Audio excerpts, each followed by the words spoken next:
Hello students and welcome to this lovely platform of Physics वाला।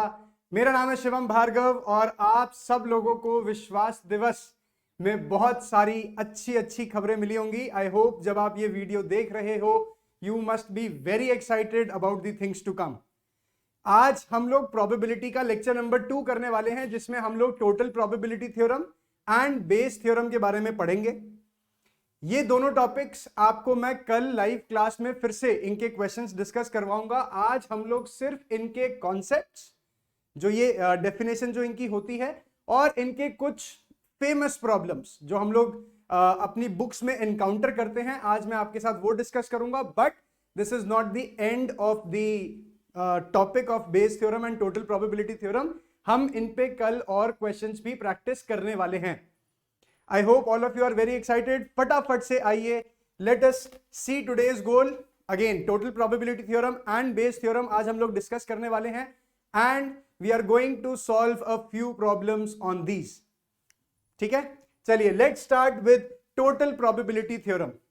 Total probability theorem क्या कहती है? For example, you have a set या फिर आप probability की लैंग्वेज में sample space बोल सकते हो, और आपने इसमें एक इवेंट ए डिफाइन किया। ठीक है, दिस इज इवेंट ए। अब आपके पास और भी इवेंट्स हो सकते हैं। ठीक है, mutually exclusive and exhaustive events. मान लो आपके पास ये E1 इवेंट है, ये E2 इवेंट है, ये E3 इवेंट है और ये E4 इवेंट है। ध्यान से सुनना बेटा, E1, E2, E3 and E4 are 4 mutually exclusive and exhaustive events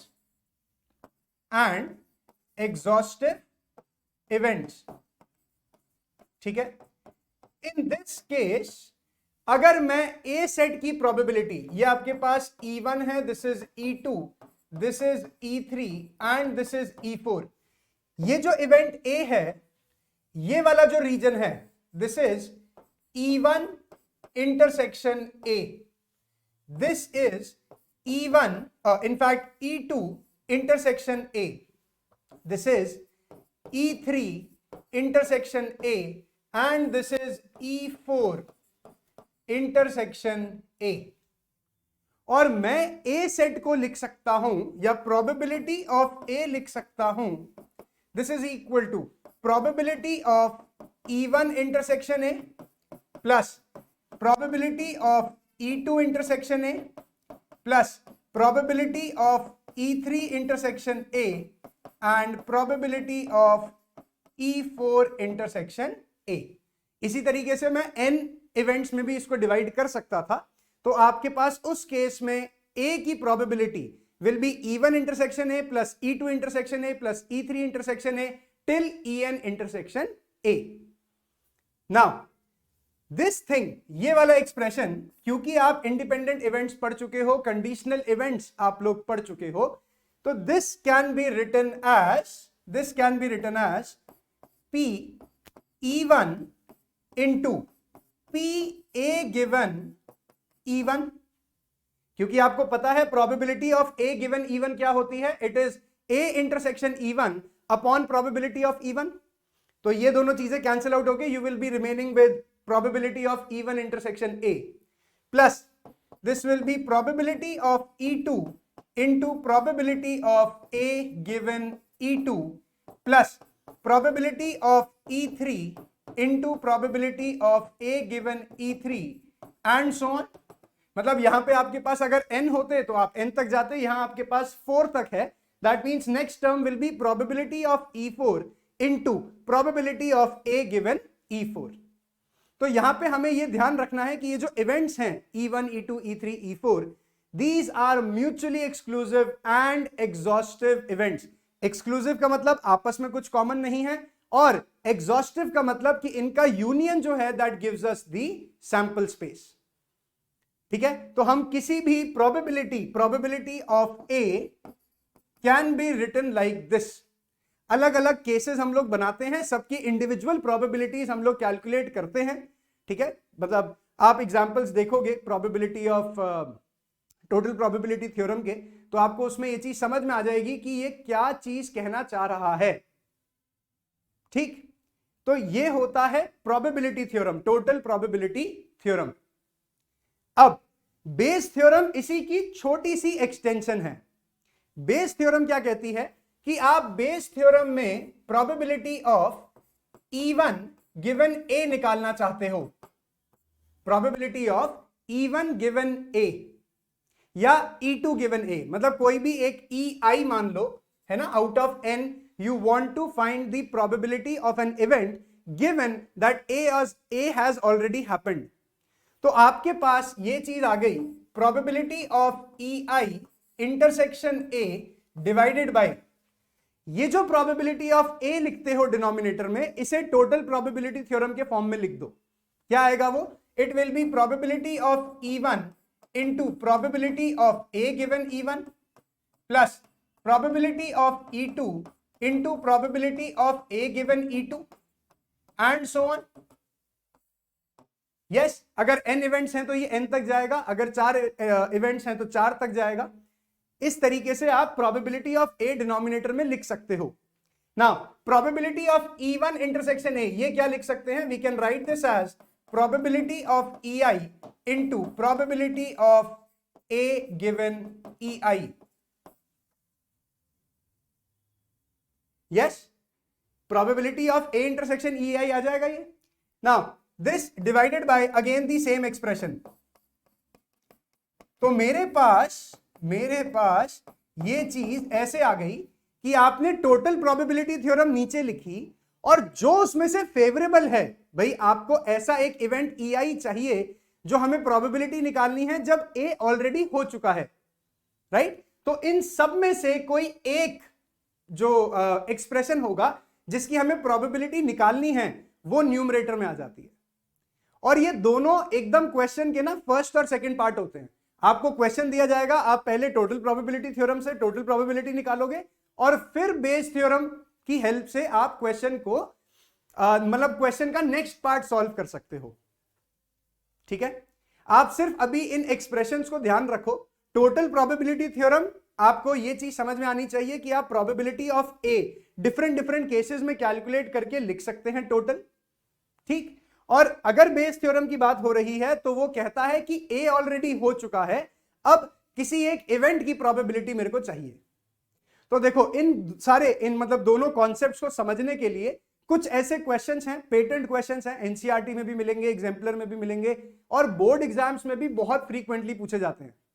क्या है वो क्वेश्चंस? पहला क्वेश्चन देखो, पहला क्वेश्चन है bags and balls. Bags and balls मतलब इसमें यह हो गया कि आपसे पूछा गया कि 3 बैग्स हैं आपके पास, दिस इज बैग 1, ठीक है, दिस इज बैग 2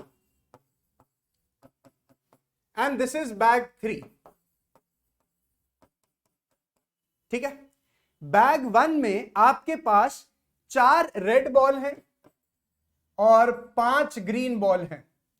बैग 2 में you have 3 red balls and 6 green balls.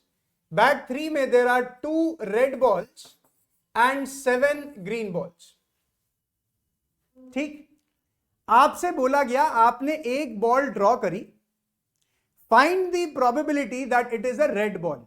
ध्यान से सुनना बेटा, क्वेश्चन का पहला पार्ट आपसे यह पूछेगा, you draw one ball, you draw one ball, find the probability that it is red।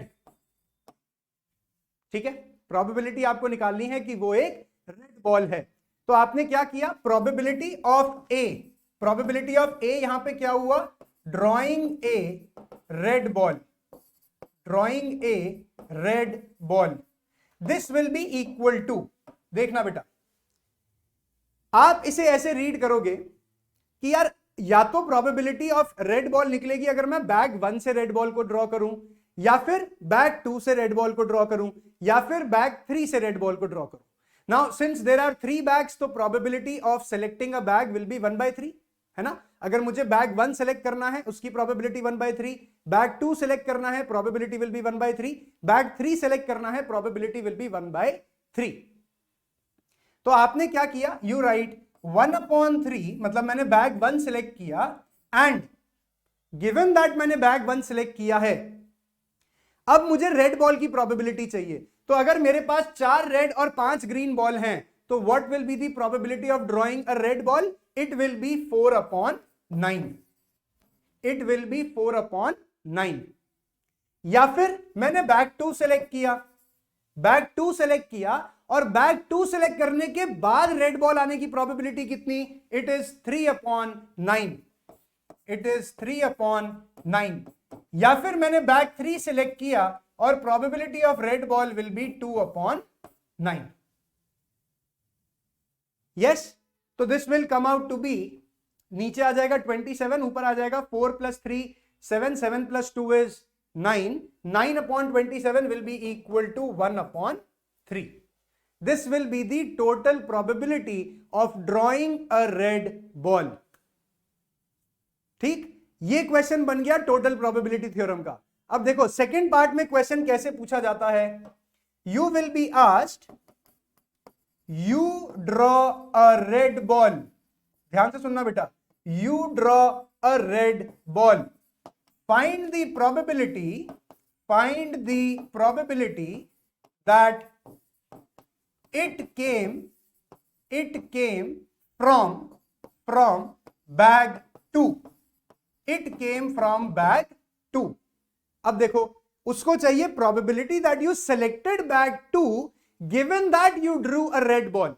मतलब आप रेड बॉल ड्रॉ कर चुके हो, अब आपको बताना है कि आपने उसे बैग 2 में से निकाला था।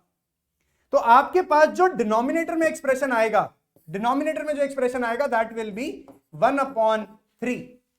ये तीनों expressions, this plus this will come in the denominator and probability that you selected bag 2, that means ये वाला आपके पास फेवरेबल हो गया बेटा, this is your favourable, this is PEI given, मतलब PEI into PA given EI। मतलब आपने एक बैग सेलेक्ट, मतलब you drew a red ball, आपने रेड बॉल को ड्रॉ किया और अब आपको चाहिए कि वो बैग 2 सेलेक्ट किया गया हो, तो this will be the favourable probability, this is 1/3 into 3/9। ये आंसर आपके पास वापस से 1/3 आएगा। हमेशा ऐसा नहीं होता है कि इक्वल आता है, बट मैंने डेटा इतने अच्छे से लिया है, पता नहीं कैसे लिया, कि आपके पास दोनों का आंसर 1/3 आ रहा है बेटा। पहला पार्ट था ड्रॉइंग अ रेड बॉल, आपने प्रोबेबिलिटी निकाली 1/3। सेकेंड पार्ट में उसने कहा कि मैंने रेड बॉल निकाली, अब प्रोबेबिलिटी बताओ कि वो बैग 2 से आई है। ठीक, तो this is how you differentiate between total probability theorem and Bayes theorem. यहां पे बेस थ्योरम में ये जो आपके पास इवेंट आएगा, this will B PEI, that means you draw bag 2 given that you have selected bag A, मतलब you have selected ball red. ठीक है, ये आंसर आपका क्या आया है, that you have selected bag 2 given that you got a red ball. ठीक है, तो आपके पास 1/3 इन द डिनोमिनेटर, इन तीनों का सम, और जो फेवरेबल था आपके पास बैग 2, तो बैग 2 वाला पोर्शन न्यूमरेटर में आएगा। ठीक, अच्छा, अब इसी में और क्वेश्चंस देखो, आपको और थोड़ी सी चीज क्लियर हो जाएगी। Modes of transport, modes of transport का भी एक क्वेश्चन होता है, और वो कैसे पूछा जाता है देखो। मान लो कौन सा बच्चा सबसे सिंसियरली आंसर करता है, लेट मी रिकॉल दी चैट्स। चैट में एक सोनाली बच्ची होती है विच आंसर्स, ठीक है, कंसिस्टेंटली, मैंने देखा है।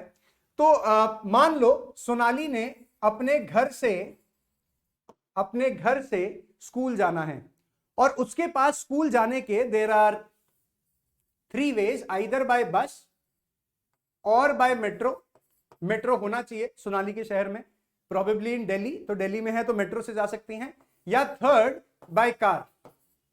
ठीक है, बस, मेट्रो, कार, ये 3 ऑप्शंस हैं। नाउ तीनों की प्रोबेबिलिटी, अगर बस से जाते हैं उसकी प्रोबेबिलिटी 2/7 गिवन है, मेट्रो से जाती है उसकी प्रोबेबिलिटी 1/7 है, and she prefers going by car, that means 4/7 probability उसने कार से ले ली। ठीक है, हम कोई भी प्रोबेबिलिटीज रख सकते हैं यहाँ पे, इट इज इंडिपेंडेंट, वो किसी से भी जा सकती है, देयर इज नो पॉइंट, हम लोग इसमें कोई थियोरेटिकल कॉन्सेप्ट नहीं लगा रहे हैं। प्रोबेबिलिटीज आपको क्वेश्चन में गिवन होंगी कि सोनाली गोस बाय बस, उसकी प्रोबेबिलिटी 2/7, मेट्रो 1/7, कार 4/7।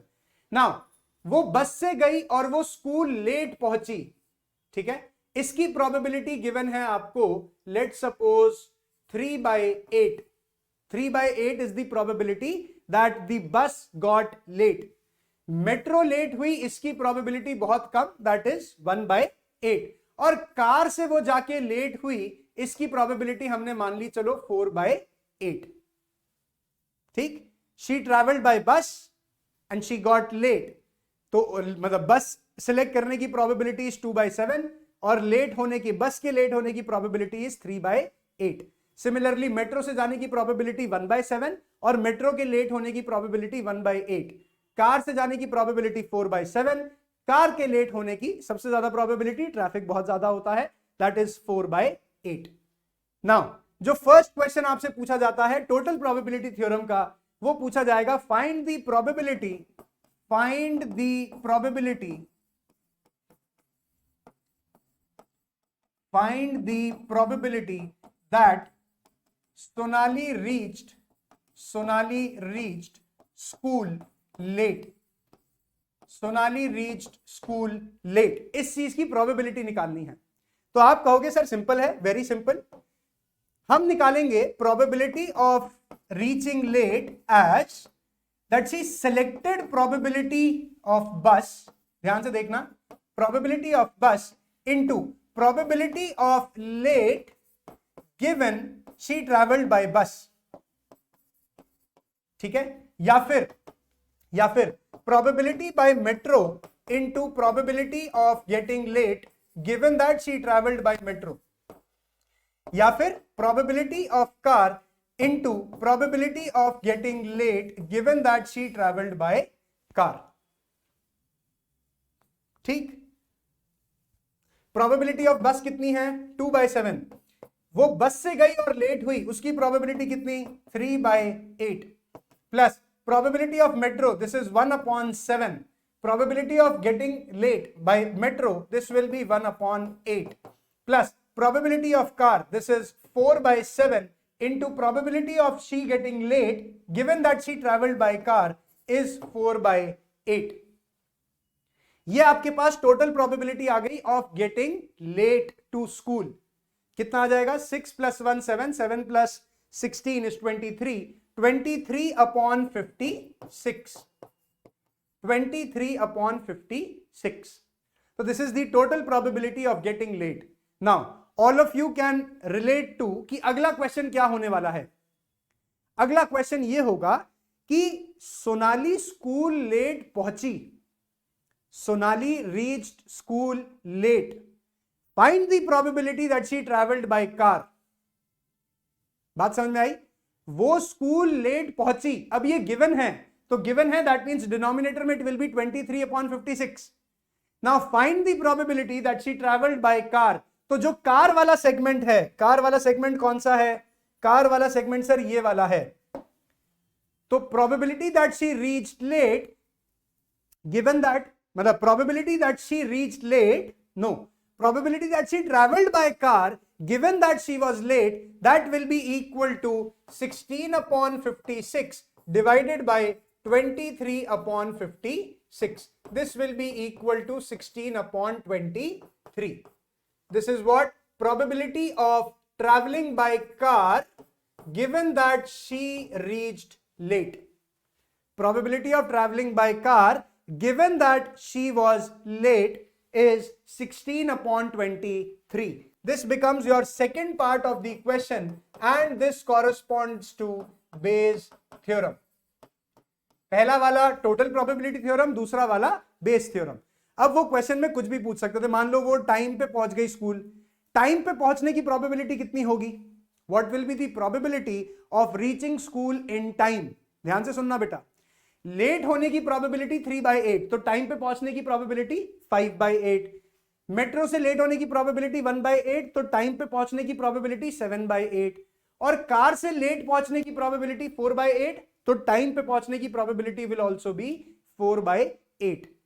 तो अगर आपको टोटल प्रोबेबिलिटी निकालनी है that she reached on time, आप आंसर क्या करोगे? It will be 2/7 into 5/8 plus 1/7 into 7/8 plus 4/7 into 4/8, that will be the probability of reaching school on time. और फिर बेस थ्योरम में पूछा जा सकता है find the probability that she reached on time, मतलब it is given that she reached on time, now find the probability that she travelled bye metro. तो उस केस में मेट्रो की probability 1/7 into 7/8, this will be in the numerator, और time पे पहुंचने की जो प्रोबेबिलिटी है that she arrived on time, उसकी प्रोबेबिलिटी डिनोमिनेटर में आएगी। ठीक, I hope you got both these questions. Concept समझ में आ गया होगा कि क्वेश्चन पूछे कैसे जाते हैं, और ये सारा डेटा आपको क्वेश्चन में गिवन होता है बेटा। ऑल दिस डेटा, ये पूरा का पूरा data is given in the question. आपको सिर्फ ये वाले कॉन्सेप्ट अप्लाई करने हैं and you will get your answer. ठीक, चलिए थर्ड देखिए, थर्ड क्या है? ट्रुथ और लाई। अच्छा, सच या झूठ। क्वेश्चन ऐसा आता है कि मान लो अब नेक्स्ट स्टूडेंट लेना है, नेक्स्ट स्टूडेंट मैं मनोज राजपूत लेना चाहता हूं, बट वो कभी कभी भटक जाता है। I want to take the name of some serious student, जो मैंने देखा हो कि most of the time answer correct ही करता है। एक मैं नाम रिकॉल नहीं कर पा रहा हूं, बट चलो ठीक है, let us consider that person's name as A. बेटा ए आप में से कोई भी हो सकता है, however answers correctly and seriously in the class. ठीक है, मेरे लिए वो बच्चे, मेरे को मतलब चैट में आई कैन रिकॉग्नाइज, बट अभी मैं नाम रिकॉल नहीं कर पा रहा हूं। मान लो ए एक स्टूडेंट है जिसके सच बोलने की प्रोबेबिलिटी है 3/8 और झूठ बोलने की प्रोबेबिलिटी है 5/8। Truth, lie. ठीक है, यस। नाउ आपसे पूछा गया कि A rolls a die, A rolls a dice, find the probability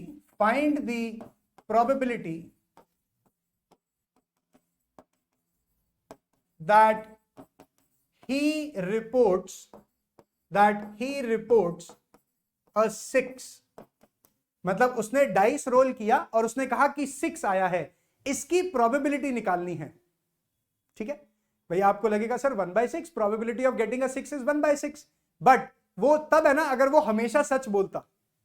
yes, 1/6 probability होती अगर वो हमेशा सच बोलता, बट यहां क्या है, वो सच बोलता है 8 में से 3 बार और 5 बार वो बच्चा झूठ बोलता है।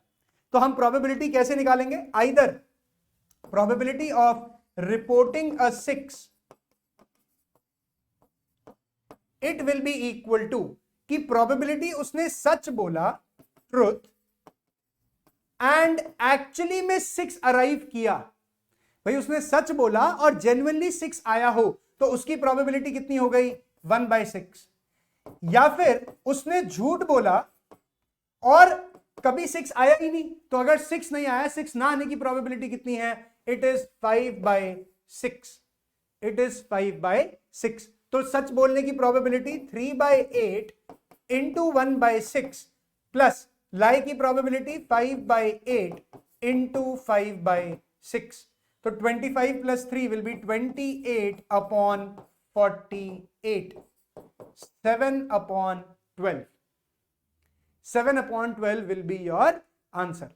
ये 1/6 से बड़ा इसीलिए आ रहा है बिकॉज ऑब्वियसली वो झूठ भी बोल रहा है, तो 6 आने के चांसेस बढ़ जाते हैं। Yes, probability of reporting a 6 will be कि वो सच बोले और 6 आए, या फिर वो झूठ बोले और 6 ना आए, है ना। तो आपको ये चीज मिल गई total probability. Now Bayes theorem कैसे बनेगा?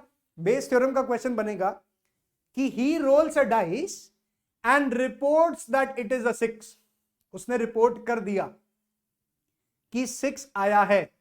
Now find the probability that it actually was a 6। Find the probability that it actually was a 6। तो उसमें डिनोमिनेटर में आ जाएगा आपके पास 3/8 इंटू 1/6 प्लस 5/8 इंटू 5/6 और एक्चुअली में 6 आया, that means 3/8 into 1/6 will be in the numerator. तो ये चीज उसने बेसिकली क्या, हमने क्या आंसर की है, this is probability of saying the truth given that it came as a 6। ठीक है, 6 आया, उसकी प्रोबेबिलिटी ये, और 6 आने के बाद मतलब हमें ये चीज पता लगती है कि उसने सच बोला था, उसकी प्रोबेबिलिटी न्यूमरेटर में 3/8 इंटू 1/6 आ जाएगी। This will be your answer to probability of telling the truth that 6 actually came given that he reported it as a 6। तो इसका आंसर कितना आता है, दिस इज 25 + 3 28 और ऊपर आ जाएगा 3/28 3/28।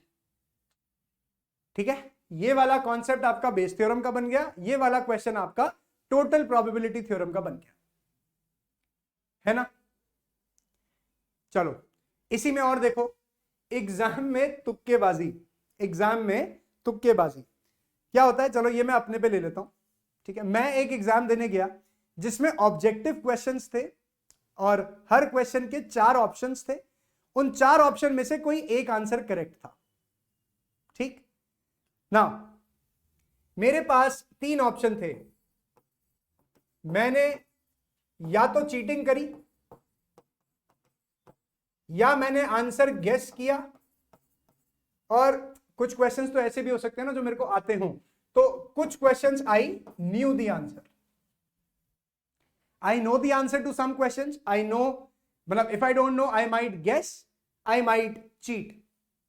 ठीक, probability that I cheat is 1/7, मैं ज्यादा नहीं करता, 7 में से एक क्वेश्चन। ठीक है, probability that I guess will be 3/7 and probability I know the answer will also be, let's suppose, 3/7। या तो आपको आंसर पता है, या आपने गेस किया, या आपने चीट किया, और उसने साथ के साथ ये दे दिया कि अगर मैं चीटिंग करता हूं, मैंने चीटिंग करी सचिन जाखड़ सर से, और चीटिंग करके मेरा आंसर सही हुआ, उसकी प्रोबेबिलिटी मान लो 4/5, कि भाई अगर उन्होंने कोई क्वेश्चन किया है और मैंने उनसे चीटिंग करी, मान लिया उसकी प्रोबेबिलिटी इज 4/5। ठीक, अब मेरे से ये क्वेश्चन पूछा जाएगा कि फाइंड द प्रोबेबिलिटी, ये यहां पे ये जो प्रोबेबिलिटी लिखी है ना बेटा, दिस इज चीटिंग करने के बाद आंसर करेक्ट होने की प्रोबेबिलिटी। ठीक है, नाउ फाइंड द प्रोबेबिलिटी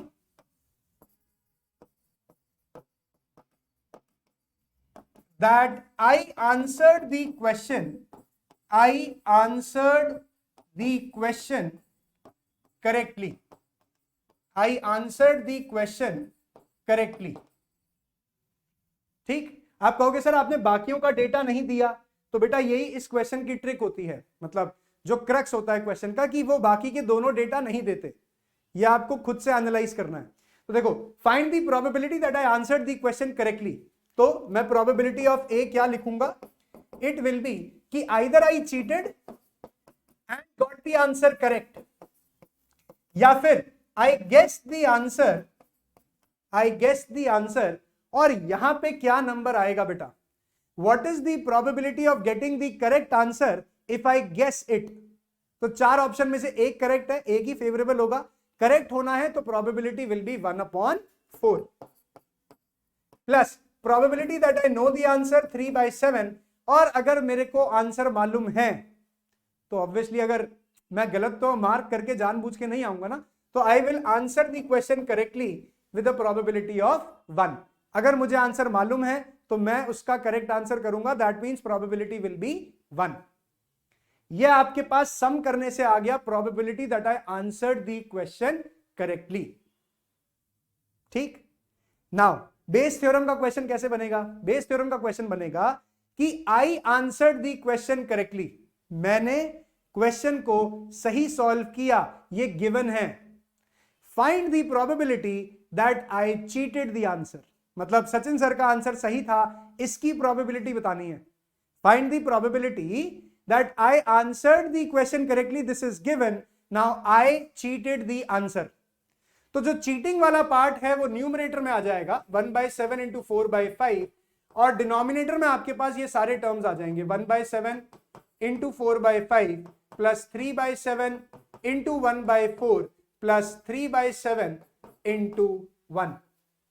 तो ये बता देगा, ये प्रोबेबिलिटी जो आएगी ये बता देगी कि सचिन सर का आंसर भी करेक्ट था। यस, आई होप कि इन दोनों कॉन्सेप्ट्स में आपको डिफरेंस समझ में आ रहा है बेटा। यहां जो प्रोबेबिलिटी निकालते हो वो यहां डिनोमिनेटर में जाती है, और इनमें से जो भी फेवरेबल वाला केस होता है वो बेस थ्योरम के न्यूमरेटर में चला जाता है। राइट, चलो, I hope this is clear. Next, biased coin. Biased coin मतलब कॉइन ऐसा कि भाई शोले वाले सिक्के में तो चलो दोनों साइड हेड थे तो उसमें हमेशा हेड आएगा, बट हम एक ऐसा कॉइन बनाते हैं जिसका वेट ऐसा है कि उसको टॉस करने पे ज्यादा टाइम हेड आता है और टेल कम टाइम आता है। मान लो ऐसा है, तो एक हमारे पास फेयर कॉइन है, फेयर कॉइन, तो इसमें हेड टेल हो गया हमारे पास, है ना। एक बायस्ड कॉइन है, बायस्ड कॉइन में हेड की प्रोबेबिलिटी इज 3/5 एंड टेल की प्रोबेबिलिटी इज 2/5। ठीक है, फेयर कॉइन और बायस्ड कॉइन। बायस्ड कॉइन में हेड आने की प्रोबेबिलिटी 3/5 गिवन है और टेल आने की प्रोबेबिलिटी 2/5 गिवन है। तो मेरे को कहा गया find the probability, find the probability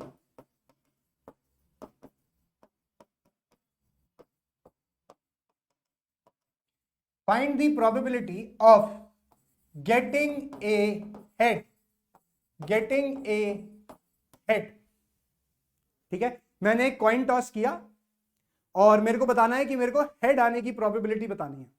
तो या तो वो फेयर कॉइन रहा होगा, फेयर कॉइन अगर है तो उसकी प्रोबेबिलिटी 1/2 हो गई फेयर या बायस्ड कॉइन में सिलेक्ट करने की, और उसमें आपके पास हेड आने की प्रोबेबिलिटी हो गई 1/2। फेयर कॉइन में हेड आने की प्रोबेबिलिटी विल बी 1/2, या फिर मैंने बायस्ड कॉइन उठाया 1/2 प्रोबेबिलिटी और उसमें हेड आने की प्रोबेबिलिटी विल बी 3/5। तो this is the probability of getting a head. ठीक है, प्रोबेबिलिटी ऑफ हेड आ गया। अब बेस थ्योरम क्या पूछेगा कि मेरे पास हेड आया, I toss the coin and it was a head, now find the probability that it was a biased coin. ठीक है, आपके पास सेकेंड क्वेश्चन जो आएगा बेस थ्योरम का, it will be I toss a coin, I toss a coin and get a head, find the probability that it was a biased coin, it was a biased coin। तो आपके पास denominator में again यही वाला factor आ गया पूरा का पूरा, it will B 1/2 into 1/2 plus 1/2 into 3/5, और न्यूमरेटर में क्या आ जाएगा कि बायस्ड कॉइन था वो, तो बायस्ड कॉइन वाला part 1/2 into 3/5, this will be in the numerator. Right, ये आपके पास न्यूमरेटर में आ जाएगा। दैट मीन्स कि आपके पास पहले टोटल प्रोबेबिलिटी थ्योरम आती है। ठीक है, आप टोटल प्रोबेबिलिटी निकालते हो और फिर उनमें से जो आपने E1, E2, E3, E4 लिए थे उनमें से कोई एक पोर्शन उठा के उसकी प्रोबेबिलिटी पूछी जाती है। ठीक है ना, ये सारा का सारा खेल आप इस डायग्राम से भी समझ सकते हो बेटा, कि उसने आपको पहले कहा कि आप प्रोबेबिलिटी ऑफ ए निकालो, तो आपने E1 intersection A plus E2 intersection A plus E3 intersection A plus E4 intersection ए निकाला। अब उसने कहा कि ए हो चुका है, तो ए की जो सैंपल स्पेस है, जो ए की सैंपल स्पेस बनी वो सिर्फ इतनी बनी, ये वाली सैंपल स्पेस। उनमें से मेरे को चाहिए कि मेरे को ये वाला पोर्शन चाहिए भाई, ए हो चुका, अब E3 की प्रोबेबिलिटी निकालो, probability of E3 given A. Right, तो आपके पास E3 intersection A divided by ये 4 आ जाएंगे, E3 intersection A divided by ये E3 intersection A divided by P. ठीक है, तो यही था टोटल प्रोबेबिलिटी थ्योरम और बेस थ्योरम। और सिंस आज इतना एक बढ़िया सा खुशी का दिन है, आई नो पढ़ाई का ज्यादा मन नहीं कर रहा होगा, करता है बहुत सारे बच्चों का कर रहा होगा, आई वोंट डिसअपॉइंट यू। कल के लेक्चर में हम लोग इसके क्वेश्चंस करने के बाद ही अपने नेक्स्ट टॉपिक पे जाएंगे, that is infinite trials and binomial distribution. ठीक है, अगेन वेरी इंटरेस्टिंग टॉपिक्स, बड़ा मजा आता है प्रोबेबिलिटी, क्योंकि ये रियल लाइफ प्रोबेबिलिटी होती है ना। ये सारी की सारी चीजें जो हम पढ़ रहे हैं ये हम रियल लाइफ में एनकाउंटर कर सकते हैं, तो कई बार तो हेल्प भी बहुत करती है। जैसे आप कभी वो खेलते हो ना लकी 7 दिवाली मेला पे, और बड़े सारे रुपए हार के आते हो, 100-150 रुपए हार गए सर, 7 ही नहीं आई जा रहा था बार बार, तो वो 7 आने की प्रोबेबिलिटी बिलो 7 अबव 7, अगर ये प्रोबेबिलिटी से खेलो तो आई नो रिवॉर्ड्स बहुत ज्यादा नहीं होंगे लेकिन आपका पैसा बचता भी है। इसकी टेक्निक सिखाऊंगा बेटा कल, ठीक है। तो इसी के साथ I am saying goodbye. छोटा सा लेक्चर था, आई नो कईयों का मन कर रहा होगा बहुत ज्यादा पढ़ने का, बट बेटा आप लोग अभी थोड़ा सा पीछे जाके अपना पीएनसी रिवाइज कर लेना प्रोबेबिलिटी के लिए, क्योंकि अगली क्लास में जब हम बाइनोमियल डिस्ट्रीब्यूशन पढ़ेंगे तो उसमें परम्यूटेशन एंड कॉम्बिनेशन का बहुत ज्यादा काम आएगा, ठीक है। तो do revise PNC, do revise your questions from NCERT अभी तक के, ठीक है। वैसे तो आप बेस थ्योरम के सारे क्वेश्चन सॉल्व कर सकते हो, बट फिर भी मैं आपकी और अच्छी प्रैक्टिस के लिए कल और क्वेश्चंस करवाऊंगा सॉल्व, वो करने के बाद ही हम लोग अपने नेक्स्ट टॉपिक पे मूव करेंगे। ये क्लास कैसी लगी कमेंट जरूर करना, क्योंकि रिकॉर्डेड बहुत टाइम बाद आप लोग देख रहे होगे, तो अगर कोई भी चीज ऐसी लगी जो इसमें समझ में नहीं आई, मान लो सर मेरे को ट्रूथ और लाई वाला केस समझ में नहीं आया, या फिर कोई और प्रॉब्लम मेरे को समझ में नहीं आई, तो आप अपने कमेंट्स में मेंशन कर सकते हो, ठीक है। And congratulation all of you for विश्वास दिवस। I hope we are in touch in the future as well, और हम लोग मिलके बहुत अच्छी चीजें करने वाले हैं बेटा। Take care, keep smiling, thank you very much for watching today's lecture, see you very soon, bye bye.